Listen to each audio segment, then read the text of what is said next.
ওম নমো ভগবতে বাসুদেবায়। জয় শ্রীকৃষ্ণ। রাধে রাধে। নমস্কার বন্ধুরা, লক্ষ্মীপ্রিয়াস ডেইলি ব্লগ চ্যানেলের আর একটি নতুন ভিডিওতে আপনাদের সকলকে জানাই স্বাগত। আশা করি ভগবান শ্রীহরি কৃষ্ণের আশীর্বাদে আপনারা সকলে ভালো আছেন এবং সুস্থ আছেন। বন্ধুরা, এখন ভাদ্র মাস শুরু হয়ে গেছে, তাই এই মাসটি অত্যন্ত পবিত্র একটি পুণ্যময় মাস। কারণ এই মাসে পরমেশ্বর ভগবান শ্রীকৃষ্ণের জন্মগ্রহণ করেছিলেন। যদি এই ভাদ্র মাস চলাকালীন এই 8 ধরনের প্রাণী যদি আপনাদের বাড়িতে আসে, তাহলে আপনারা অবশ্যই সতর্ক থাকবেন এবং সাবধানে থাকবেন। কারণ বন্ধুরা, এই প্রাণীগুলি ইঙ্গিত দেয় যা আপনাদের ভাগ্য বদলাতে চলেছে, আপনাদের জীবনের খারাপ দিন শেষ হতে চলেছে। এগুলি এমন একটি প্রাণী যা অত্যন্ত শুভ। এই প্রাণীরা যেই বাড়িতে যায় সেই ঘরের উন্নতি কেউ আর আটকাতে পারে না। এই 8টি প্রাণীর মধ্যে এমন অনেক প্রাণী রয়েছে যারা কোনো না কোনো দেবদেবীর প্রতিনিধিত্ব করে। তাই প্রতিটি মানুষের এই প্রাণীদের সম্পর্কে জানা অত্যন্ত গুরুত্বপূর্ণ। যদি আপনার বাড়িতেও এই ধরনের প্রাণী আসে, তবে আপনি ভেবে নিতে পারেন যে আপনার সৌভাগ্য ফিরে আসতে চলেছে খুব তাড়াতাড়ি। এই ভাদ্র মাসের গুরুত্ব আমাদের হিন্দু ধর্মে অনেক গুরুত্বপূর্ণ রয়েছে। এর গুরুত্ব অপরিসীম। কারণ বন্ধুরা, এই ভাদ্র মাসে পরমেশ্বর ভগবান শ্রীকৃষ্ণ ও রাধা রানী জন্মগ্রহণ করেছিলেন। আর এই মাসে শ্রীকৃষ্ণ রাধা রানী তার ভক্তদের আশীর্বাদ করতে স্বয়ং পৃথিবীতে প্রত্যাবর্তন করেছিলেন। তাই এই মাসটি অবশ্যই বিশেষ গুরুত্বপূর্ণ এবং পুণ্যময় পবিত্র একটি মাস। বন্ধুরা, আপনাদের সামনে বিস্তারিত তুলে ধরব এই মহা পবিত্র ভাদ্র মাসে কোন প্রাণীগুলো আমাদের বাড়িতে আসা অত্যন্ত শুভ।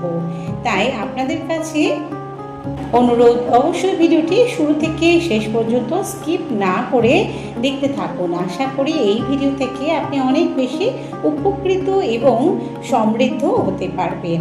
এবং যারা চ্যানেলে নতুন রয়েছেন, অবশ্যই লক্ষ্মীপ্রিয়াস ডেইলি ব্লগ চ্যানেলটিকে সাবস্ক্রাইব করে পাশে থাকা বেল বাটনটি ক্লিক করে অল নোটিফিকেশন অন করে রাখবেন, যাতে আমার এই ধরনের আধ্যাত্মিকমূলক ভিডিওগুলি খুব তাড়াতাড়ি আপনার কাছে পৌঁছে যেতে পারে। এবং ভিডিওতে জয় শ্রীকৃষ্ণ রাধে রাধে কথাটি লিখতে একদমই ভুলবেন না। তো চলুন বন্ধুরা, দেরি না করে ভিডিওটির মূল পর্বে যাওয়া যাক। সনাতন শাস্ত্র মতে এই ভাদ্র মাসে বহু রীতিনীতি পালন করার মাধ্যমে আমরা নানান সমস্যা কাটিয়ে উঠতে পারি। তাই এই ভাদ্র মাসটি অত্যন্ত পবিত্র একটি মাস, সৌভাগ্যবর্ধক একটি মাস। এই মাসে নানা কাজের মাধ্যমে আমরা আমাদের ঘুমন্ত ভাগ্যকে জাগিয়ে তুলতে পারি। তাই বন্ধুরা, আপনার ভাগ্যটি বদলাতে সর্বদা সতর্ক থাকবেন। এই ভাদ্র মাস চলাকালীন এই প্রাণীগুলি যদি আপনাদের বাড়িতে আসে, তাহলে তাদের ভুল করেও তাড়াবেন না বা মারবেন না। তাদের অকারণে কখনোই বিরক্ত করবেন না। এতে করে মা লক্ষ্মী স্বয়ং আপনার বাড়িতে বসবাস করবেন। তাই বন্ধুরা, সর্বদা আপনার ঘরকে পরিষ্কার পরিচ্ছন্ন করে রাখুন। বাড়ির দরজার সামনে কখনোই নোংরা আবর্জনা রাখবেন না। ঘরের জানলা দরজা সবসময় খুলে রাখুন এবং পরিষ্কার পরিচ্ছন্ন করে রাখুন, যাতে করে মা লক্ষ্মী এসে আপনার বাড়ি থেকে ফিরে না যান। বাড়ির বাতাবরণ শুদ্ধ রাখুন। বাড়িতে শান্তির পরিবেশ বজায় রাখার চেষ্টা করুন। অকারণে ঝগড়া, হানাহানি, মারামারি ইত্যাদি এড়িয়ে চলুন। এই কাজগুলি না করলে মা লক্ষ্মী অত্যন্ত প্রসন্ন হন এবং আপনার বাড়িতে অধিষ্ঠান করেন। তো চলুন বন্ধুরা, এবার জেনে নেওয়া যাক যে সেই 8টি প্রাণী সম্পর্কে, যেগুলি আপনার বাড়িতে আসার অর্থই আপনার ভাগ্য ফিরতে চলেছে খুব শীঘ্রই। নম্বর 1, পিঁপড়ে। বন্ধুরা, যদি আপনার ঘরে কালো পিঁপড়ে দেখতে পান, তাহলে বুঝবেন আপনার ঘরে দেবী লক্ষ্মীর আগমন শুরু হয়ে গেছে। জ্যোতিষশাস্ত্র এবং বাস্তুশাস্ত্র অনুসারে যদি আপনার ঘরের পূর্ব দিক থেকে পিঁপড়ে বের হয়, তাহলে বুঝবেন আপনার ভাগ্য খুব শীঘ্রই জাগ্রত হতে চলেছে। খুব শীঘ্রই আপনার দুঃখের দিন শেষ হতে চলেছে। যদি পশ্চিম দিক থেকে পিঁপড়ে বের হয়, তাহলে বুঝবেন আপনি কোনো শুভ যাত্রায় যেতে চলেছেন। যদি উত্তর দিক থেকে পিঁপড়ে বের হয়, তাহলে বুঝবেন আপনার বাড়িতে বিবাহ সংক্রান্ত সমস্যা দূর হতে চলেছে। বহুদিন ধরে আটকে থাকা বিবাহ সংক্রান্ত বাধা খুব শীঘ্রই তার সমাধান হতে চলেছে। যদি দক্ষিণ দিক থেকে পিঁপড়ে বের হয়, অর্থাৎ যদি দক্ষিণ দিক থেকে পিঁপড়ে আপনার ঘরে ঢুকতে দেখা যায়, তাহলে বুঝতে হবে আপনি হঠাৎ টাকা পয়সা পেতে চলেছেন। জীবনে শুভ ফল পেতে পিঁপড়েকে প্রতিদিন চিনি এবং মিষ্টির মিশ্রণ খাওয়ানো শুভ বলে মনে করা হয়। তাই আজ থেকেই শুরু করুন। এতে শুধু ভগবান প্রসন্ন হন না, এতে আপনার রাহু এবং শনির দশা খারাপ থেকেও আপনার সহজে মুক্তি পেতে পারেন। নাম্বার 2, টিকটিকি। বন্ধুরা, টিকটিকিকে দেবী লক্ষ্মীর প্রতীক বলে মনে করা হয়। প্রায় আমাদের প্রতিটি ঘরেতে বা বাড়িতে টিকটিকি দেখতে পাওয়া যায়। কিন্তু যদি আপনি দেখেন যে 3টে টিকটিকি একসঙ্গে আপনার বাড়িতে ঘুরে বেড়াচ্ছে, এটাকে কিন্তু খুবই শুভ বলে মনে করা হয়। এছাড়াও যদি ঠাকুর ঘরে আসনে টিকটিকি দেখতে পান, তাহলে তা খুবই শুভ। এমনটা দেখলে গঙ্গা জল ছিটিয়ে আপনার কোনো মনের ইচ্ছা আপনার ইষ্ট দেবতার উদ্দেশ্যে অবশ্যই জানাতে পারেন, তাহলে তা অবশ্যই পূর্ণ হবে বলে এমনটাই মনে করা হয় আমাদের সনাতন শাস্ত্রে। এছাড়াও তুলসী মঞ্চে টিকটিকি দেখতে পাওয়া যায় অত্যন্ত একটি শুভ লক্ষণ। তা ধন সম্পদ আকর্ষণের বার্তা দেয়। বাস্তুশাস্ত্র অনুসারে দীপাবলিতে টিকটিকি দেখাকে খুবই শুভ লক্ষণ বলে মনে করা হয়। নাম্বার 3, মৌমাছি। বন্ধুরা, যদি হঠাৎ করে মৌমাছি আপনার ঘরে বা ঘরের আশেপাশে মৌচাক তৈরি করে, তবে এটি আপনার বাড়ির সদস্যদের এবং আপনার জন্য আর্থিক উন্নতি হওয়ার লক্ষণ বলে মনে করা হয়। বাড়ির আশেপাশে মৌমাছির মৌচাক তৈরি করলে বুঝবেন আপনার দারিদ্রতা ও দুঃখ কষ্টের অবসান হতে চলেছে খুব শীঘ্রই। মৌমাছিকে সৌভাগ্য এবং সাফল্যের প্রতীক বলে মনে করা হয়, বিবেচনা করা হয়। তারা আত্মবিশ্বাস, বিশুদ্ধতা এবং উৎপাদনশীলতার প্রতিনিধিত্ব করে। এই কারণেই বাড়িতে মৌমাছির মৌচাক রাখাটিকে ইতিবাচক হিসেবে বিবেচনা করা হয়। এরা বিশ্বাস করা হয় যে এই মৌমাছিরা অমৃতের এবং প্রাচুর্যের প্রতীক হয়ে থাকে। ব্যক্তির জীবনে ভাগ্য এবং অর্থকে আকর্ষণ করে চুম্বকের মতো।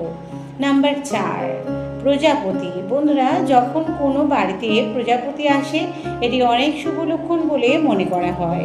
প্রজাপতি যেমন রঙিন, তেমনই প্রজাপতি আমাদের জীবনে রং ছড়ায় আর আমাদের জীবন আনন্দে ভরে ওঠে। তাই প্রজাপতির ঘরে আসাকে খুবই শুভ লক্ষণ হিসেবে মনে করা হয়। বাস্তুশাস্ত্রে প্রজাপতি সম্পর্কে সুন্দর বর্ণনা দেওয়া হয়েছে যে যখনই প্রজাপতি বাড়িতে আসে, সেই বাড়ির সময় পরিবর্তন হতে চলেছে। তাই যখনই প্রজাপতি আপনার বাড়িতে আসে, তাকে কখনোই বিরক্ত করবেন না, অথবা কখনোই তাকে মারতে যাবেন না বা ধরবেন না। প্রজাপতি সর্বদা শুভ লক্ষণ নিয়ে আসে। নাম্বার 5, বিছে। ঘরে বিছের উপস্থিতি শুভ এবং অশুভ দুটি লক্ষণই নিয়ে আসে। আপনি যদি আপনার পুজোর ঘরে বিছে দেখেন, তবে এটি সৌভাগ্যের লক্ষণ। এছাড়াও আপনি যদি দেখেন আপনার ঘরে বিছে দেখা যাচ্ছে, আবার হঠাৎ করে অদৃশ্য হয়ে যাচ্ছে, তাহলে বুঝবেন যে কোনো আটকে থাকা কাজ সম্পূর্ণ হতে চলেছে খুব শীঘ্রই। আবার যদি বাড়ির মূল দরজা দিয়ে একটি বিছেকে ঘর থেকে বেরিয়ে যেতে দেখা যায়, তাহলে বুঝবেন বাড়ির সব সমস্যাকে সেই বিছে নিজের সাথে করে নিয়ে বের হয়ে যাচ্ছে। কিন্তু যদি ঘরের ভিতরের দিকে আসতে দেখা যায়, তাহলে এটি বাড়িতে সমস্যা নিয়ে আসে। বাড়ির মেঝেতে যদি মৃত বিছে দেখতে পাওয়া যায়, তবে এর অর্থ আপনার বাড়িতে কোনো বড় ধরনের বিপর্যয় ঘটতে চলেছে, যা ইতিমধ্যেই কেটে গেছে। অর্থাৎ কোনো বড় বিপদ হতে হতে সেটি কেটে গেছে। তবে বাস্তুশাস্ত্র অনুসারে যদি মূল দরজায়, টয়লেটে বা সিঁড়ির আশেপাশে বিছে দেখা যায়, তাহলে বুঝবেন আপনার রাশিতে রাহু দুর্বল অবস্থানে রয়েছে ও ভবিষ্যতে আপনিও কোনো বড় ধরনের রোগে ভুগতে পারেন। নাম্বার 6, ভ্রমর। যদি কালো ভ্রমর আপনার বাড়িতে আসে, তবে সে আপনার ঘরকে সুখ শান্তিতে ভরে দেয়। এই ভ্রমর আপনার সুখ, দুঃখ এবং দারিদ্রতাকে দূরে সরিয়ে নিয়ে যায়। তাছাড়া ভ্রমর প্রাচুর্যের প্রতীক, তাই বাড়িতে ভ্রমর আসাকে শুভ বলে মনে করা হয় বাস্তুশাস্ত্র মতে। এরপর আপনার জীবনে এত বেশি সুখ আসবে যা আপনি কখনোই কল্পনা করতে পারবেন না। ভ্রমর আপনার জীবনের পরিবর্তনের সংকেত নিয়ে আসে। তবে বাস্তুশাস্ত্র অনুসারে যে ঘরে ভ্রমরের আগমন ঘটে, সেই ঘরে ভগবান কুবেরের প্রবেশ ঘটে। ভগবান কুবের ধন সম্পদের ভাণ্ডারের দরজা খুলে দেন সেই ব্যক্তির জন্য। তবে ঘরে ভ্রমর এলে তাকে কখনোই বিরক্ত করবেন না, মারবেন না, কোনো আঘাত করবেন না। বন্ধুরা, এর থেকে আপনি অনুমান করতে পারছেন যে আপনার ভাগ্যটি বদলাতে চলেছে। নাম্বার 7, কুকুর। বন্ধুরা, কুকুর যদি আপনার বাড়িতে প্রতিদিন আসে, তবে এটি জীবনের অনেক উন্নতির লক্ষণ। এটা একেবারে নিশ্চিত যে সেই ব্যক্তির সমস্ত দুঃখ, কষ্ট, সমস্যা দূর হয়ে যাবে। কুকুরকে বাবা কাল ভৈরবের বাহন বলে মনে করা হয়। এছাড়াও বাস্তুশাস্ত্রে বলা হয়েছে যে বাড়িতে কুকুর আসে এবং খাবার খায়, তাদের বাড়িতে নেগেটিভ শক্তি প্রবেশ করতে পারে না সহজে। সেই কুকুর তাদের বাড়িকে রক্ষা করে থাকে, রক্ষা কবচের মতো। উক্ত ব্যক্তির জীবনে আর্থিক উন্নতি হওয়ার সম্ভাবনা থাকে। সে ব্যবসা ক্ষেত্রেও হতে পারে, আবার যে কোনো উপায়েও সেটি হতে পারে। নাম্বার 8, গরু। ধর্মীয় বিশ্বাস অনুসারে গরুকে গৌমাতা হিসেবে গণ্য করা হয়। গৌমাতার মধ্যে সমস্ত দেবদেবীর অবস্থান করেন। তাই যদি হঠাৎ আপনার বাড়িতে গৌমাতার আগমন ঘটে, তবে এটি আপনার বাড়িতে সুখ শান্তির আগমন ঘটার একটি ইঙ্গিত দেয় এবং যে কোনো নেতিবাচক শক্তি থাকলে তা দূর হতে চলেছে। তো বন্ধুরা, এই ধরনের প্রাণী যদি আপনার বাড়িতে প্রবেশ করে, তবে আপনি বুঝতে পারবেন যে আপনার জীবনে সুখ আসতে চলেছে। কিন্তু এখানে একটা গুরুত্বপূর্ণ কথা আপনাদের মধ্যে অনেকেই হয়তো জানেন না, অথবা অনেক শিশু রয়েছে যারা ভুল করে কোনো প্রাণীকে, যেমন পিঁপড়ে, কোনো ছোট পোকামাকড়, এদের মেরে ফেলে। এই কাজটা কিন্তু একেবারেই ঠিক নয়। বন্ধুরা, ছোটরা হয়তো ভুলবশত এই কাজটা করে থাকে, কিন্তু তারা এটা বুঝতে পারে না। কিন্তু আমাদের বড়দের এই বিষয়টা নিয়ে অবশ্যই ভাবা উচিত। সেই ছোট শিশুদের বোঝানো উচিত যে কোনো প্রাণীকে অকারণে মারা উচিত নয়। তাই আমাদের তাদের কখনোই বিরক্ত করা উচিত নয়, এতে করে ভগবান অনেক রুষ্ট হন। বন্ধুরা, তাই এই ভাদ্র মাসে চলাকালীন আপনার বাড়িতে যদি এই 8টি প্রাণীর যে কোনো একটি প্রাণী আসে, এবং তাদের কখনোই ভুল করে তাড়িয়ে দেবেন না, মারবেন না। পারলে তাদের আপনার সাধ্য মতো কিছু খাবার দিন এবং একটু ভালোবাসা দেবেন। দেখবেন আপনার ভাগ্য বদলাতে বেশিক্ষণ সময় নেবে না। তো বন্ধুরা, ভিডিওটি আজ এই পর্যন্ত। সকলেই ভালো থাকবেন, সুস্থ থাকবেন। দেখা হচ্ছে খুব শীঘ্রই আরেকটি ভিডিওর সাথে। জয় শ্রীকৃষ্ণ, রাধে রাধে।